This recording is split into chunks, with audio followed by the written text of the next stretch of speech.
Hello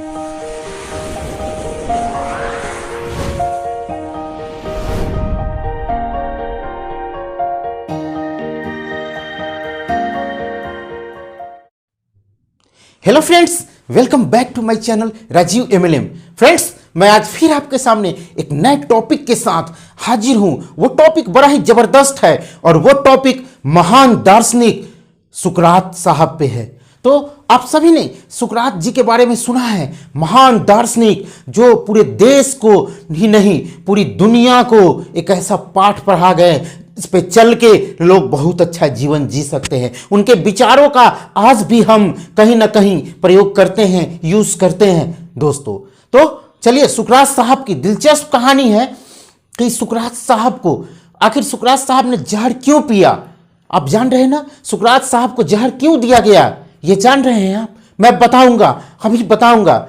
दरअसल हुआ क्या था कि ग्रीस में तत्कालीन समाज में बहुदेववाद यानी कि अनेक देवताओं में लोग विश्वास करते थे। बोलते थे कि बहुत सारे देवता है, ये देवता वो देवता, उनका विश्वास था, वहां के लोगों का मत था। लेकिन सुकरात साहब का, महान दार्शनिक सुकरात का कहना था कि केवल ईश्वर या तो एक है या तो ईश्वर नहीं है। उन्होंने लगा इसका प्रचार प्रसार करने कि ईश्वर एक है या तो ईश्वर नहीं है। सुकरात देखने में बहुत ही क्रूप दिखते थे, लेकिन उनके ओजस्वी पूर्ण बातों से, उनके स्टेटमेंट से वहां का यूथ काफी प्रभावित हुआ और उनके पीछे पीछे चलने लगा, यानी कि उनको फॉलो करने लगा। तो वहां देखा गया कि अगर इस तरह से सुकरात साहब रहे और लाइफ में इस तरह से आगे करते रहे तो बहुत मुश्किलें पैदा हो जाएगी। तो उन पे मुकदमा दायर किया गया और मुकदमा दायर किया गया। मैं यहां बताना चाहूंगा दोस्तों कि उस समय विधायिका और न्यायपालिका दोनों एक ही थी। जो उस समय यूनान में विधायिका और न्यायपालिका यानी कि क्या था, जुडिशियरी और लेजिस्लेचर एक ही था दोस्तों। तो क्या हुआ कि उसमें मामला गया तो मामला को संगीन देखते हुए क्या किया गया कि उनको मृत्यु दंड का सजा दिया गया। मृत्यु दंड का सुकरात साहब को, जिन्होंने अच्छी बातें बोली थी, उनको मृत्यु दंड दिया गया। तो फिर रिव्यू पिटीशन लगा, फिर मामला को देखने का, विचार करने का पुनर्विचार याचिका दायर हुआ। तो उसमें वोट करते थे जो सदस्य होते थे, तो उसमें भी कुछ कम वोट पड़े, लेकिन उसमें भी मृत्यु दंड कायम रहा। अंततः सुकरात साहब को जेल में डाल दिया गया और सुकरात साहब जेल में बंद थे। यहां पे एक और दिलचस्प कहानी स्टार्ट होती है। उस समय उनका जो प्रिय शिष्य था प्लेटो क्या किया कि सुकरात साहब को जेल से भगाने का, निकालने का पूरा बंदोबस्त कर चुका था। वो जेलर को भी खरीद चुका था, उसके बाद वहां बॉर्डर पर भी व्यवस्था कर चुका था, जेल के गेट पर भी सारा व्यवस्था कर चुका था कि कैसे निकालना है। एक रात प्लेटो अपने 4 साथियों के साथ सुकरात साहब से मिलने जेल में पहुंच चुका और उनको निकालने के लिए।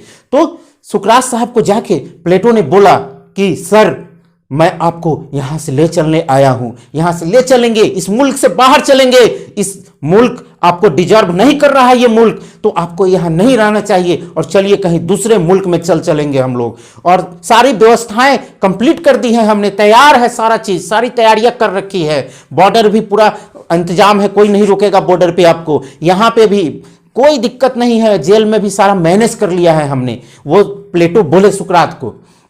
तो सुकरात साहब का जवाब क्या था, सुनेंगे आप? सुकरात साहब क्या बोले थे, सुनना चाहेंगे? तो सुनिए। सुकरात साहब ने कहे, सुकरात जी बोले कि देखो प्लेटो, अगर मैं यहां से चला जाता हूं तुम्हारे साथ तो ये मेरा शरीर बच जाएगा,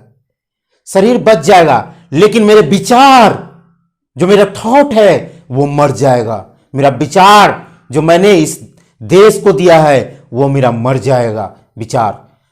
मैं अगर जाता हूं तो मेरा शरीर बच जाएगा, लेकिन मेरे विचार मर जाएंगे। अगर मैं यहां पे रुकता हूं, यहां पे रह जाता हूं ना, तो मेरा शरीर मर जाएगा, लेकिन मेरे विचार अमर हो जाएंगे और लोगों में परिवर्तन आएगा। यह सोच के सुकरात साहब ने प्लेटो को मना कर दिया कि प्लेटो तुम चले जाओ।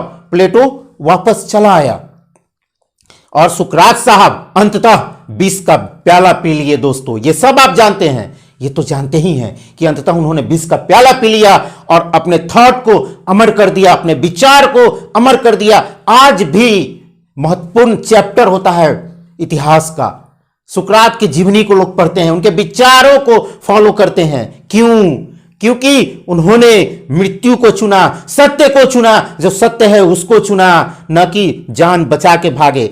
आजकल के समय में अगर उस स्थिति में कोई जेल में रहता और कोई कहता कि सारा बंदोबस्त है, चलो भाग चलो दुबई चलते हैं, वहां पे सेटल हो जाते हैं, वहीं पे लाइफ जिएंगे, सारा अरेंजमेंट हो चुका है, क्या रुकता कोई जेल में? क्या रुकता? मैं पूछना चाहूंगा, कोई रुकता? नहीं रुकता। लेकिन ऐसे ही कोई महान नहीं होते। महानता की राहें अक्सर मौत तक जाती है, लेकिन अमहानता की राहें लंबी जीवन देती है दोस्तों। इसीलिए सत्य पे रहें और अपने आप को, अपने जो वचन है, अपना जो सिद्धांत है, उनके अनुसार आदमी को जीना चाहिए, उसी को फॉलो करना चाहिए। फ्रेंड्स, अगर आपको मेरी ये वीडियो अच्छी लगी ना तो ज़्यादा से ज़्यादा लोगों तक इसको शेयर कीजिए और वीडियो को लाइक कीजिए। अगर आप मेरे यूट्यूब चैनल राजीव MLM को अभी तक सब्सक्राइब नहीं किए हैं तो राजीव MLM को सब्सक्राइब कीजिए। अगर आप फेसबुक पे देख रहे हैं तो फेसबुक पेज राजीव MLM को लाइक कीजिए और फॉलो कीजिए।